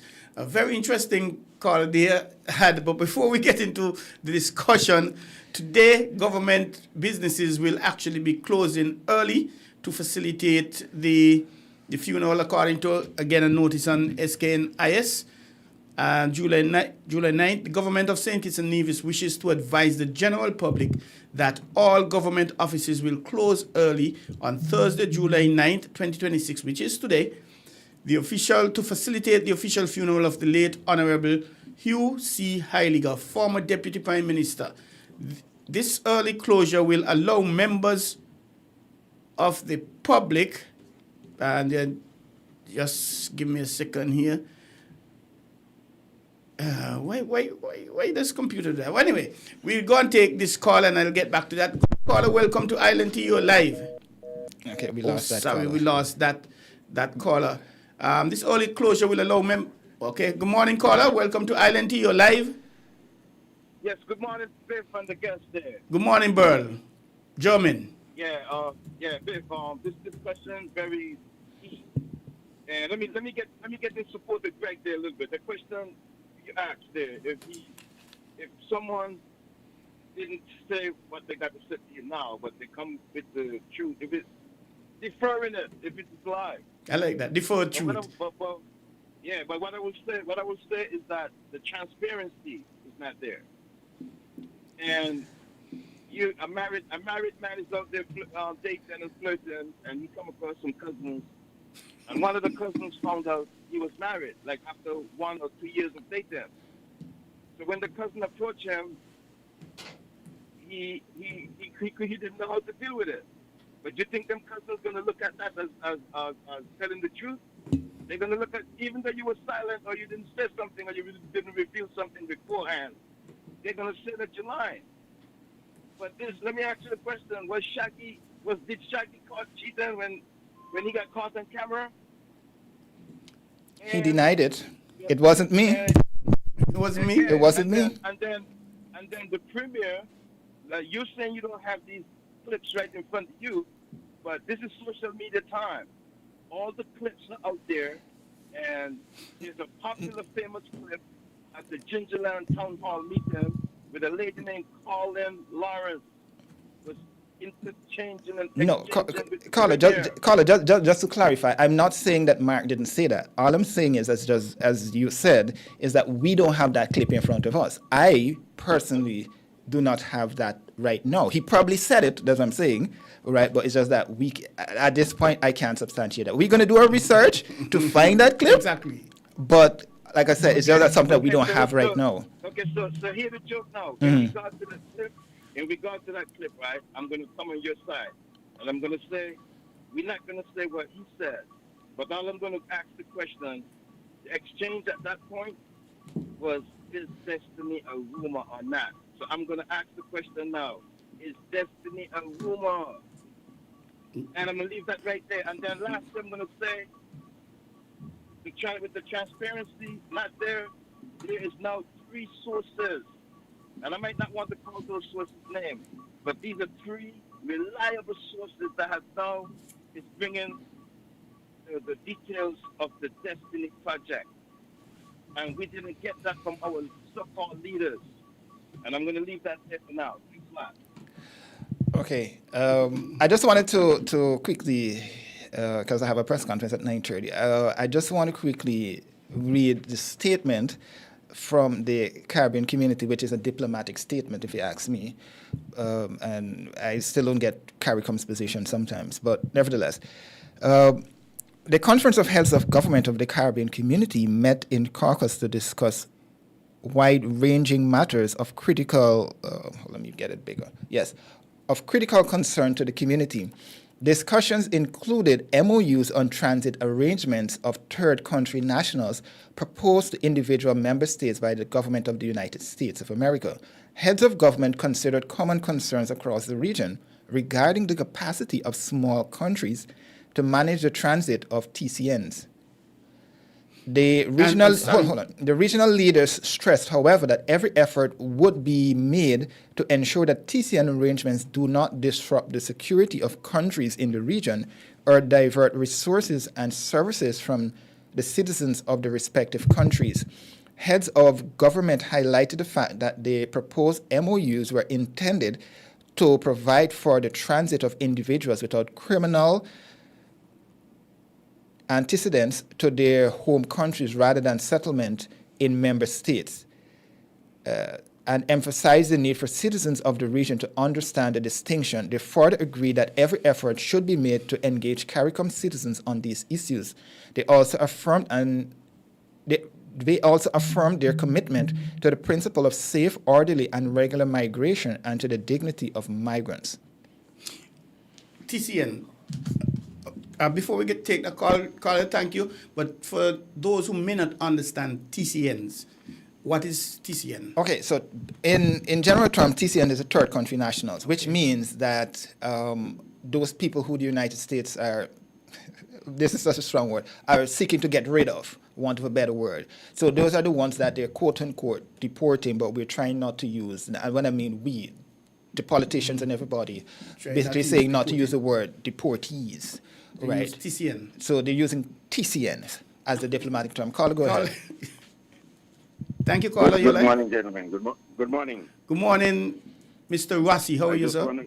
I just wanted to give you a quick thank you for not going on the road of something that you cannot substantiate. That is very important. Okay, we appreciate it. People are very, very responsible for the things that they say, and when they become a conduit of something that is not true, then they become liable Correct. for not taking the initiative and do the right thing. However, I just want to say that the thing is that there's so much things that our people are uneducated of. And I will say that we are ignorant of so many things that our administration have gone ahead and have done some things, and we are so behind. Even if you go into the banking system, when you check the bank, there are so many rules and regulations that we are unaware of. Until these issues come up to face you personally, then you're aware. But we are not told. The information is not forthcoming. Why it's not, I'm not sure. In terms of the people who are being deported, where they're going to stay, who's going to maintain them, how they're going to be maintained, are they going to be sucked up on our system? Give us, the people, the detail of what you have given. And if we know, then we could actually work with what you're giving. But not knowing lead to speculation. And then when you get into speculation, you're saying things that you don't know. And when you say things you don't know, people want to hold you accountable for the things that you don't know because you're wondering, yes, you should find out. But how are you going to find out? Because everybody's tight-lipped. I think I've said enough. Have a good day. Yeah, just to... Thank you very much, caller. Yeah, just to add some context to what they, just to clarify or add to it. So I think this was actually the question that came up. I think, was it you who had asked the question at the round table? Oh, no, I think, I asked a question and then Andre followed up with it. So I think the Prime Minister said it's about 20 to 25, thereabout, per year. That's how many they're looking to get. And it is the U.S. that will be providing the assistance to financial assistance. But it is going through... He called an organization. No. The U.S. will be providing the assistance, but the assistance will be going through the International Migration Organization, IMO. So they're the ones who will be playing an integral role in the stay of the migrants or whatever it is. He did indicate at the time that the migrants are free to leave at any point in time. Correct. Or they're free to stay. But that will be dependent on it's up to them because they will be treated like CARICOM nationals. That's the reason why they will be, they're only accepting CARICOM nationals within the jurisdiction. So again, it's exceptions. However, it will be used as a transit point, as the statement said, for these third country nationals to return home. So if you're from Guyana, if you're from Jamaica, if you're from Trinidad, Barbados, wherever it is, and you're accepted into St. Kitts, you can either continue on your way home or you can stay in St. Kitts and Nevis. But I still can't understand, gentlemen, why would I be, them sending me to It's no. another country. No. It's not whether or not you are okay with Why it. would my leader accept somebody not from that country? Well, I don't know if you were on Island T at the time, but last year, and just to give some context. So last year, I just have about a minute.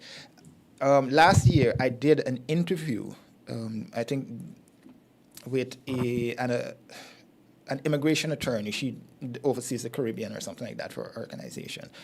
And I played a clip, an interview with her. And at the time, she was saying, hey, okay, go ahead. Go ahead, caller. Okay, caller left. Yeah. So she was basically saying, this was before the administration came, when I interviewed her, and there was this talk about third country national and deportees and so forth. She was basically saying at the time, you don't have to accept these people. Right. Deportation can only happen if your government accepts it. Okay. Right. So that is where now, and if you... Go ahead, caller. Good morning. Good morning. How are you? I'm good, and you? I am blessed, highly favored, and giving thanks. Thank you. Now, my thing is, the $1 million question is, why send them to other countries and deport them? Why not deport them to their homeland? Well, that was the point I was literally just about to make. No, that was the point I was just about to make, caller, when we break to take your call. Right. Well, I would like to hear your thing. And earlier you were talking, right, about the AI, and you were talking about people live you live what you see. Mm-hmm. Like when you grow up without a father. For me, at some point in time, you don't have to live what you see. Because you grow up with an abusive father or abusive mother, you don't have to be that.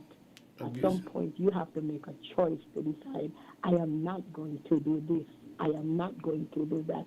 You have to take some responsibility. Because for me, I can speak. I grew up seeing men abuse my mother, and I put in my mind, I would never let a man put their hand on me. Wonderful. But I want to ask you two questions. Then you're going to be in trouble. I want to ask you two questions on that point, though, caller, right? Because it's a valid statement that you're making there, because that what you're saying there should motivate other, not just men, but women as well. But did you develop a mature mindset to deal with that problem?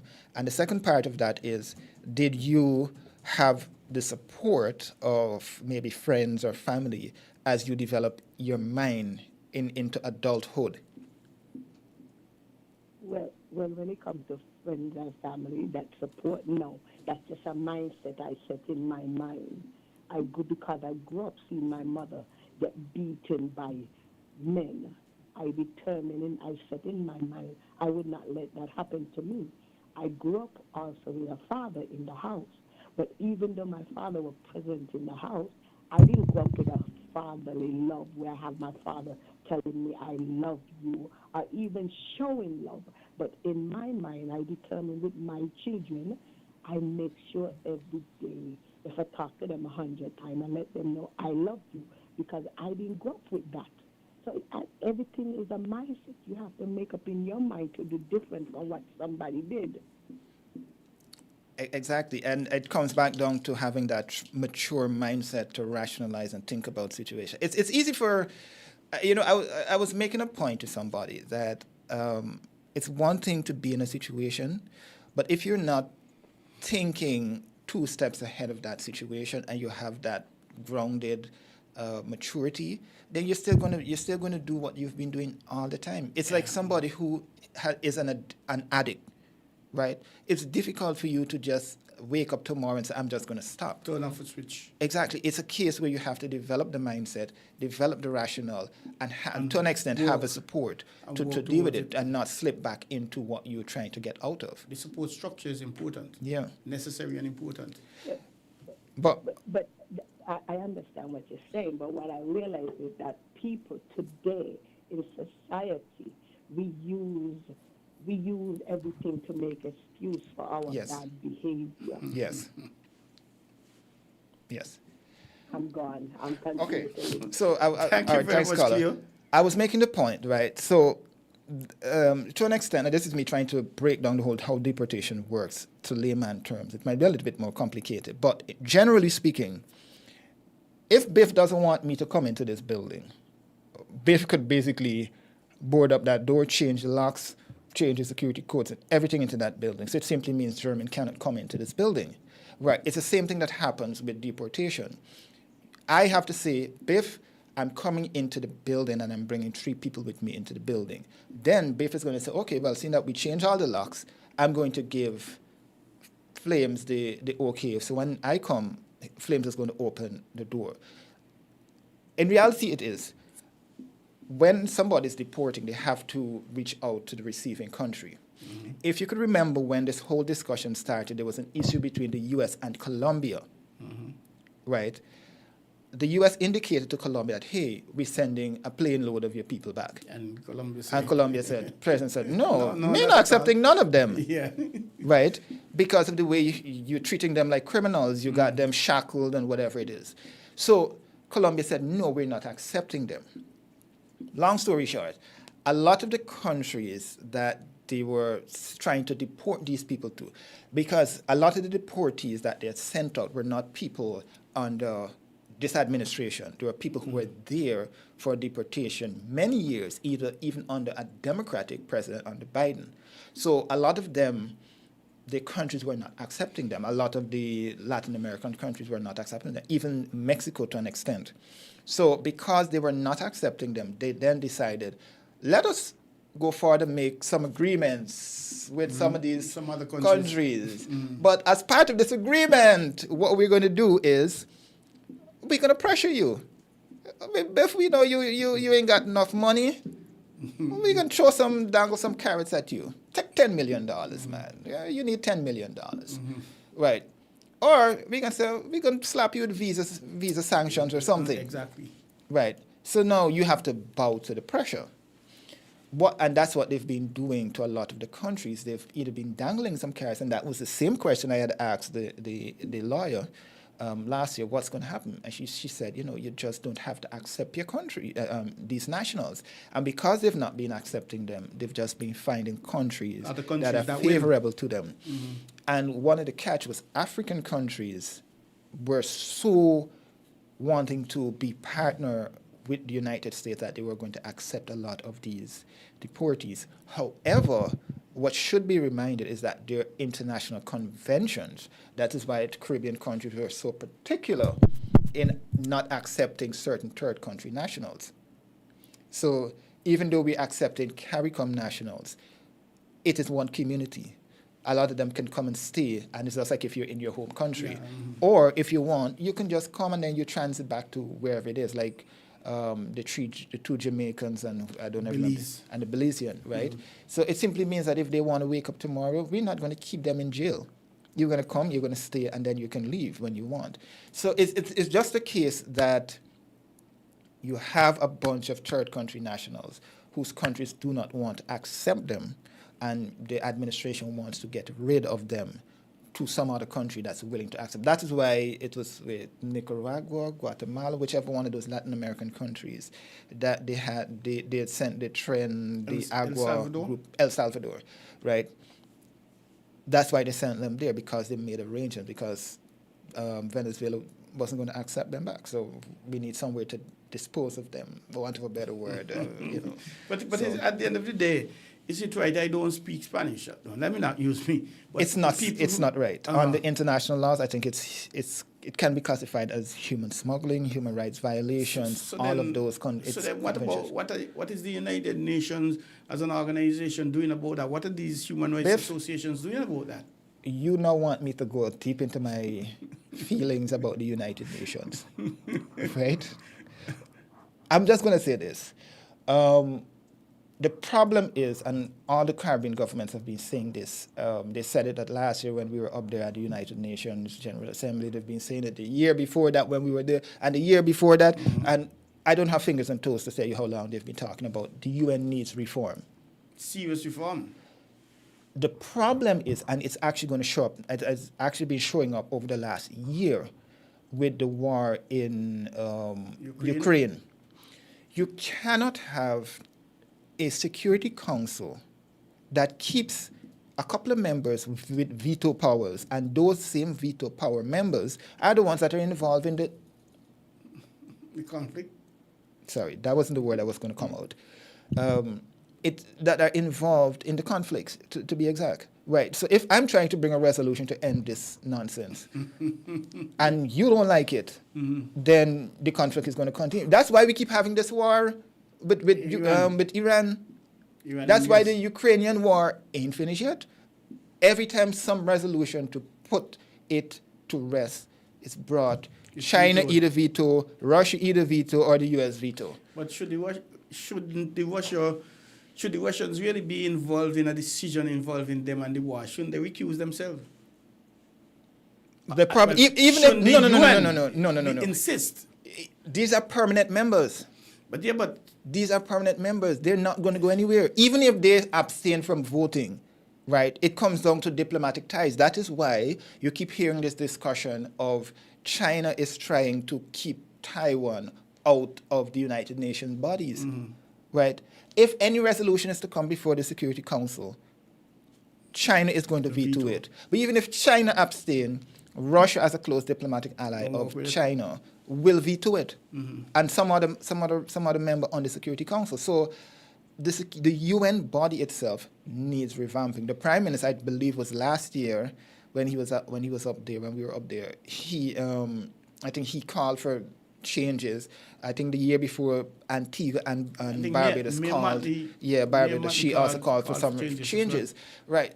But the issue is, it's not going to get anywhere. Because, again, at the end of the day, it is the larger countries that continue to throw a lot. Even though the U.S. is trying to throw the UN on the bus, they still realize the UN has some level of power. That is why now the vote for the Security Council, for the Secretary General, is going to be very interesting. Because I think we have two representatives from the Caribbean who are vying for the position on the Security Council, on the UN Security, well, not the Security Council, sorry, vying for the position of Secretary General. Because there was some talk, I didn't, if you saw it, that Mia Mottley should have been running for it because she would have been the perfect person. Yeah, right? Powerful woman, eh? But she got re-elected, so she's not going to vie for that position. So now I think we have Guyana's permanent representative to the UN, Ambassador Caroline Rodriguez-Burkett, and there is another one.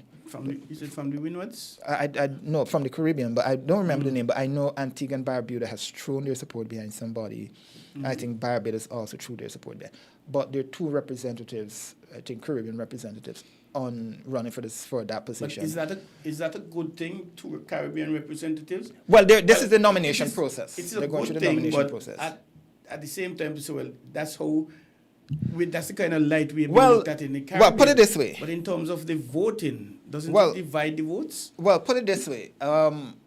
You have to make your claim. So I could nominate Troy Biff Mills now, right?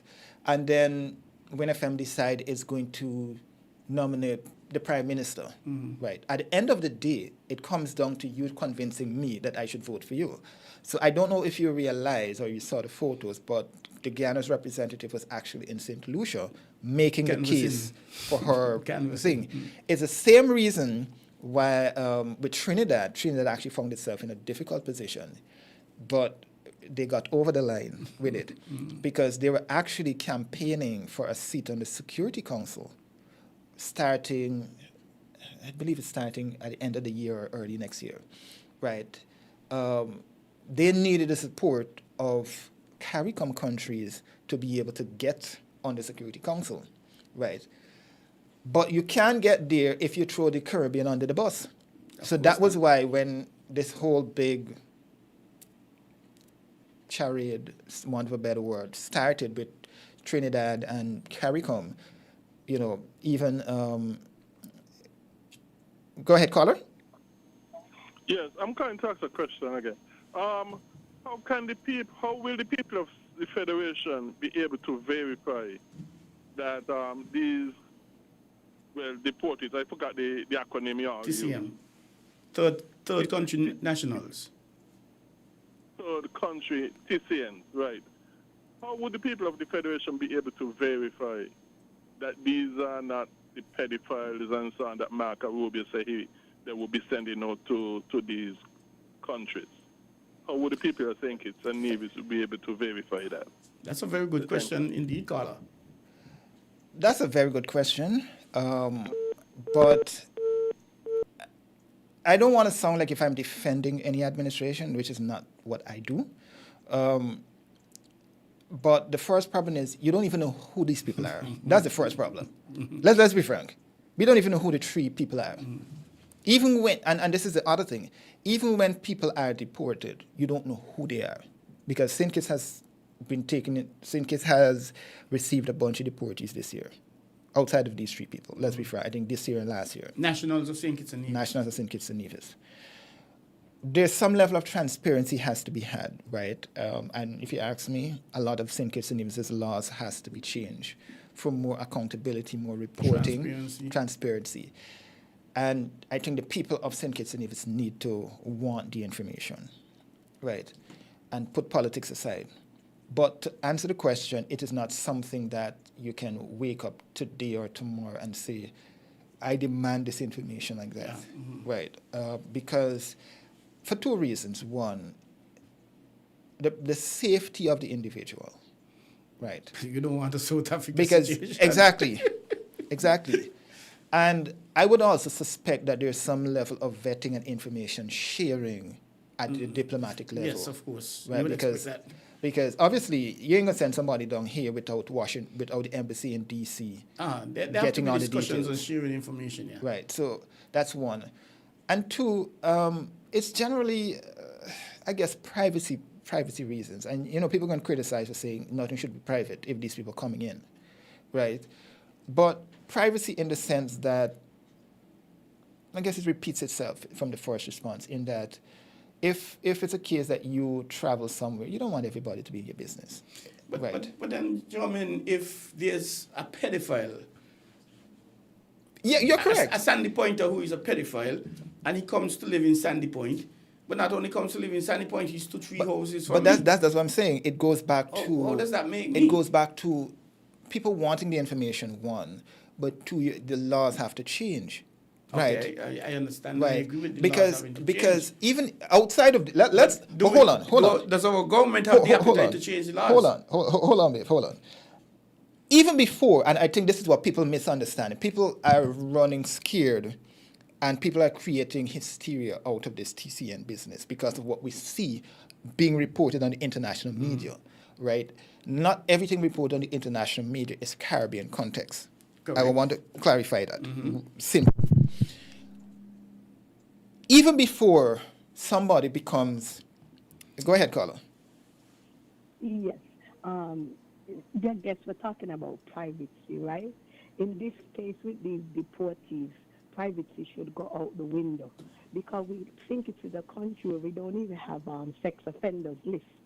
It's bad enough you have your own sex offenders, pedophiles there in the country, even rapists, and you don't know, there's no list that they to say, well, they live in my community or anything. So, and then you're bringing in people from other countries, make it even worse. Privacy in that case gone through the window. Yeah, and not a privacy. Yeah, and that's correct. But I was about to make the point, right? And I can use myself for an example. If you're moving to St. Kitts, and let's throw the TCN discussion out the door, first and foremost. We throw the TCN discussion out the door. If John Doe wants to come to St. Kitts, John Doe can come to St. Kitts. Correct. Travel to St. Kitts as a visitor.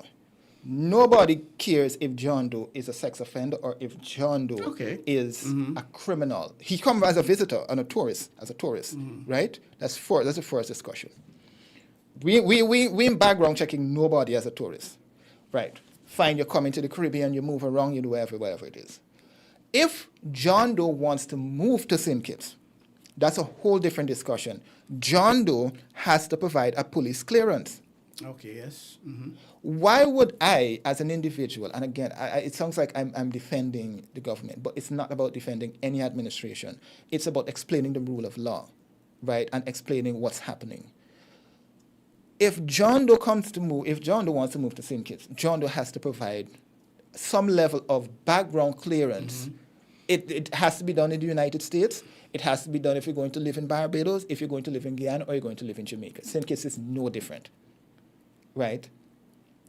Why would I give up that right for 20 people to come to St. Kitts on an annual basis. Sometimes we have to use logics in our discussions, be pragmatic in our discussions at this point.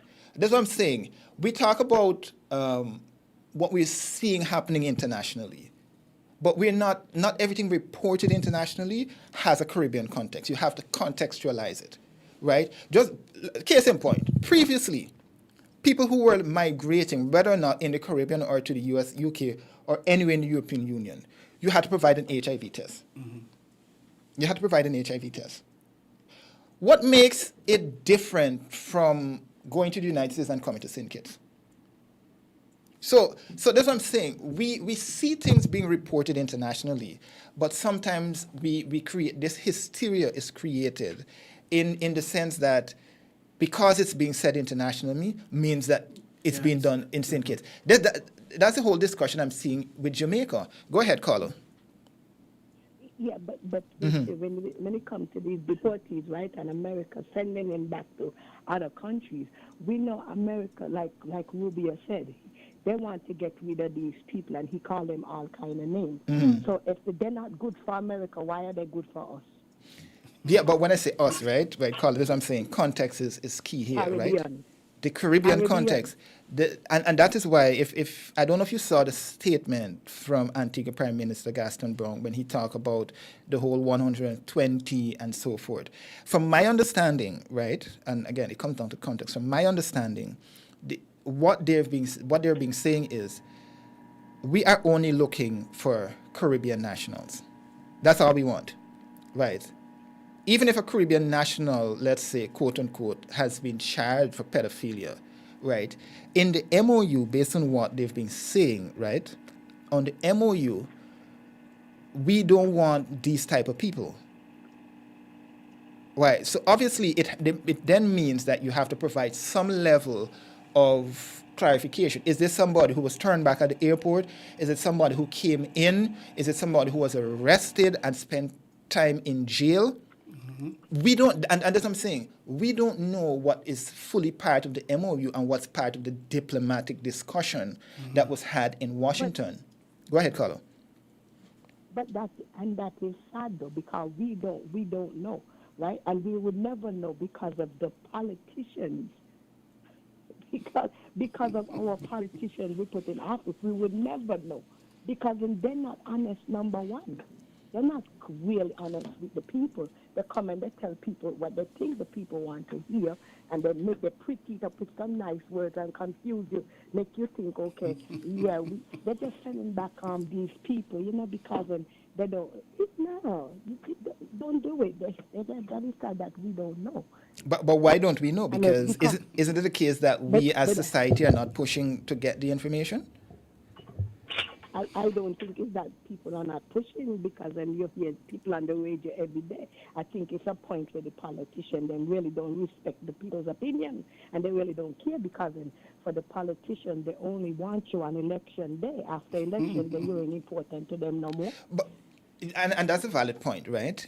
But does it go both ways, both those in office as well as those in opposition? Because sometimes you might say somebody just singing a tune in opposition, but when they get into office, it's a different tune. And when they're out, they're not necessarily pushing to get the information that is required. And when they get in, they're not changing the laws to provide for the context for you to get the information.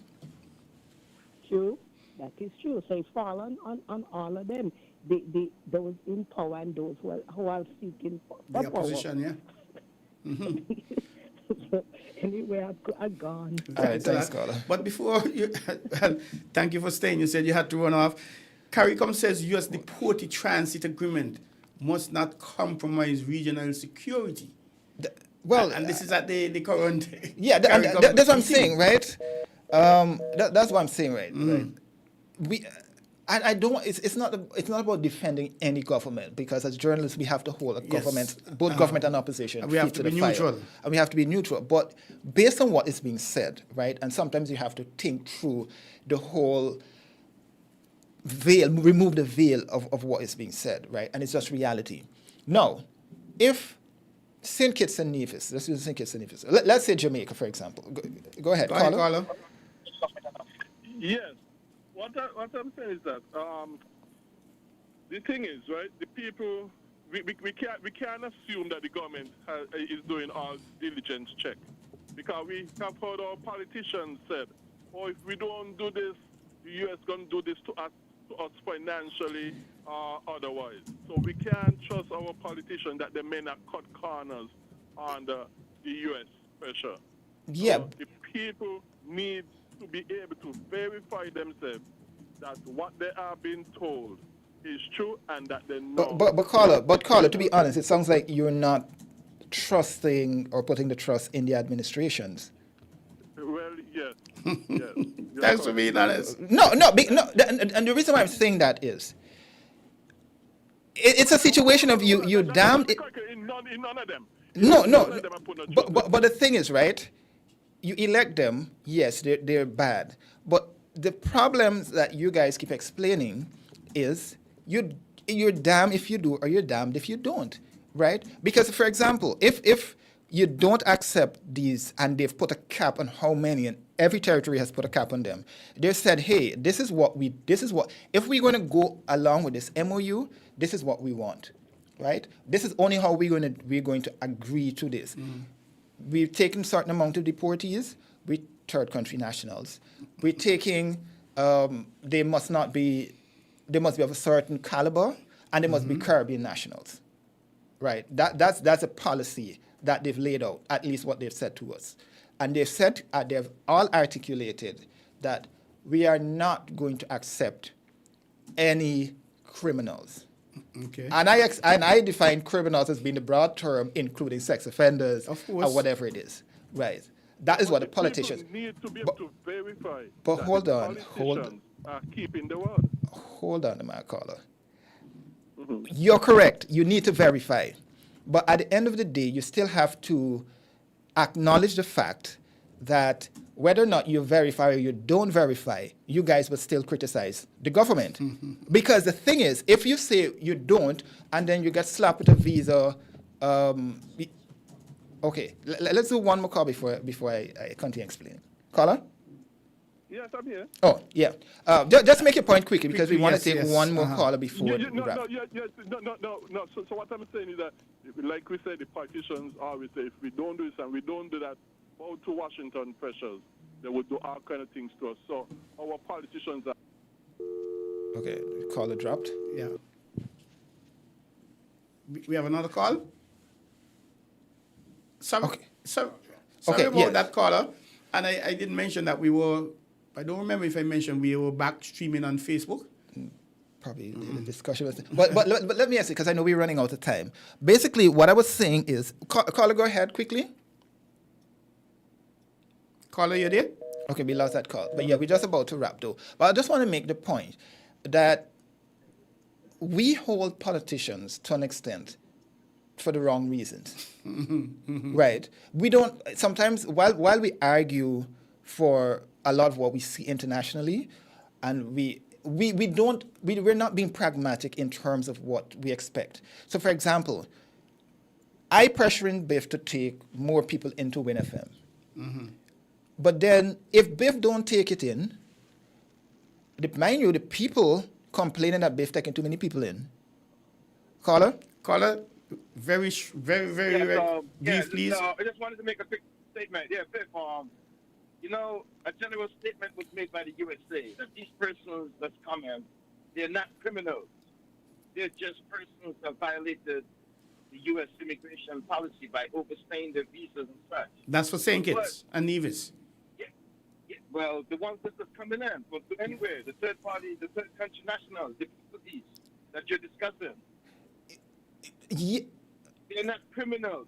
They are just people who violated the immigration policy in the USA. It's a civil matter. But we heard a statement from Gaston Brown recently, like you referenced before, and two of the persons that came in, it's alleged that they're gay persons. And even though they may not be criminals, I mean, does the country really want those type of citizens? No. Call. You going down a whole different discussion to what we're saying. Exactly. No. No. You're going down the road of an entirely different discussion because we're talking about criminals as pedophiles, sexual, whatever it is. Now you're bringing in the LGBTQ and all the other letters into this entire discussion, which is a different discussion. I understand that. Right? Exactly. They're not criminals in general, right? But your point is taken in terms of that because we're literally out of time. But I just wanted to explain quickly. Yeah, I just wanted to explain quickly, though, Biff. Thanks, man. Thanks a lot. Okay. Okay, bye-bye. We have to be pragmatic. Whether or not the people... Whether or not... Because this is the thing. You're telling me you want me... Mm-hmm. You like to travel, you know. Mm-hmm. We all go traveling to the U.S. for business, healthy, family, whatever. Everybody want to go to the U.S. Everybody want to go see the White House, right? Everybody want to go see Lady Liberty, right? Now, if the Americans pick up the phone and say, well, Biff, you know, as Prime Minister, I want you to do this for me, right? Mind you, I'm giving you all the resources you need to fight crime, whatever it is, right?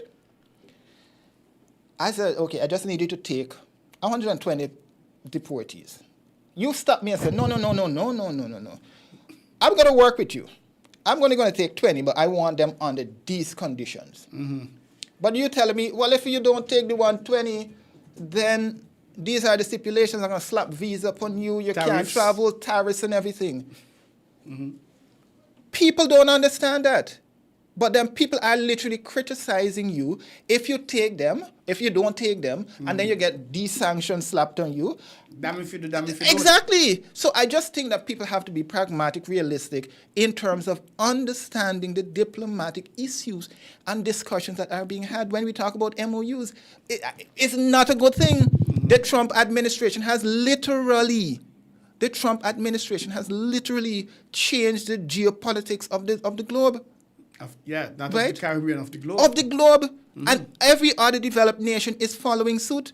You do realize the EU said what they said, they get rid of the CBI? The CBI, yes. Mm-hmm. Then we're talking about, this administration or that administration. It's across the OECS. Across the board, yeah. Mm-hmm. Right? So the bottom line is we have to understand what is happening.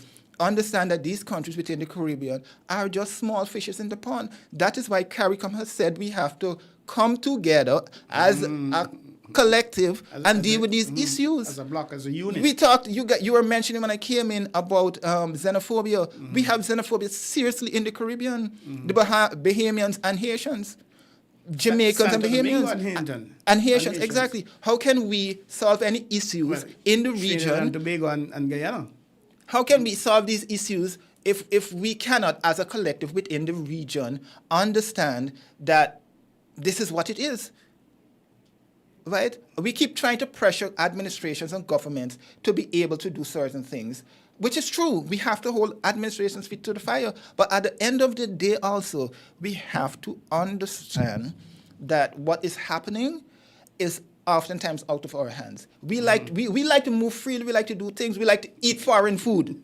We just have to be frank. We like to eat foreign food. Doubles and chicken. And everything. But where the chicken coming from, Biff? We have to import them. Yeah, correct. From the US. We still have to send our goods and services out that will be tariffed. Then when you get a licking 10-20% tariff, Biff. 25. And you can't afford to pay your current. Mm-hmm. You can't afford to eat. I ain't gonna call nobody. You can't afford right? You're gonna blame the administration. Then you're gonna say, and this is not whether or not it's PAM, Labour, CCM, or anybody in office. Matter. Every administration will feel the squeeze from the US. Yes. It's just that it is more in the open now under this administration than it was previously. Previously, you didn't know some of the diplomatic discussions that were being had. A lot of it happens in Washington, D.C. through the ambassador. A lot of it happened through New York, through the high commissioners there. So it's just that people have to understand and contextualize that this. I mean, we as journalists, we follow all of these things on a daily basis, right? And we try to bring it to the people, but people don't look. People don't listen to a lot of what we say because they say, we're not focusing on the politics or whatever is it. So, but we're literally out of time. But yes, Jermaine, but before you go, 2 comments. I'm totally agree with the caller. You make your decision. Everyone have to answer to God. And another one, can we have Mr. German back on Island Tea, please, and regularly? I will say this. You have flames laughing over there. No. My response is, we will work on it.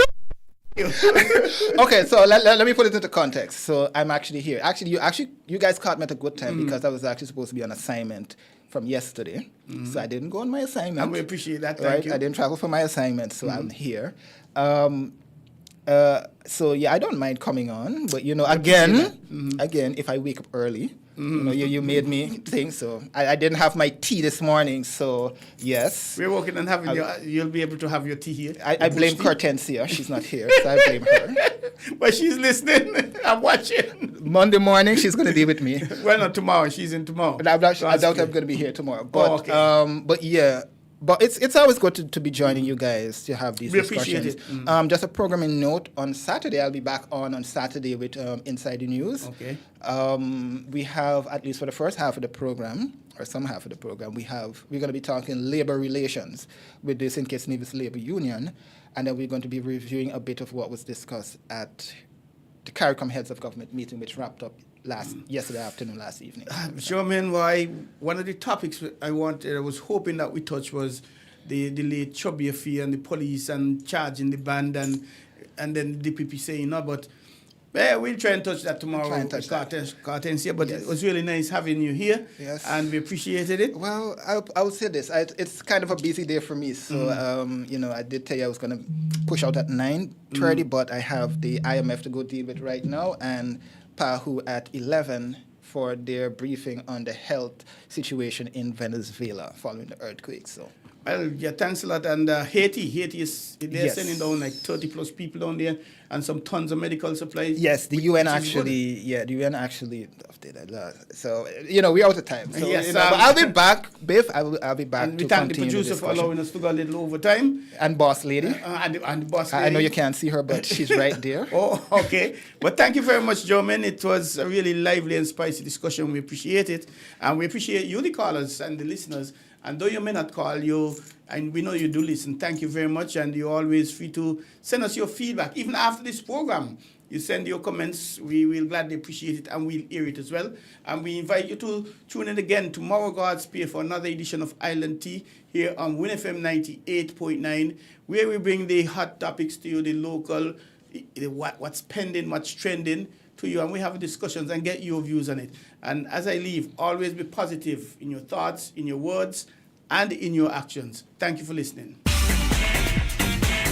found the sound 99.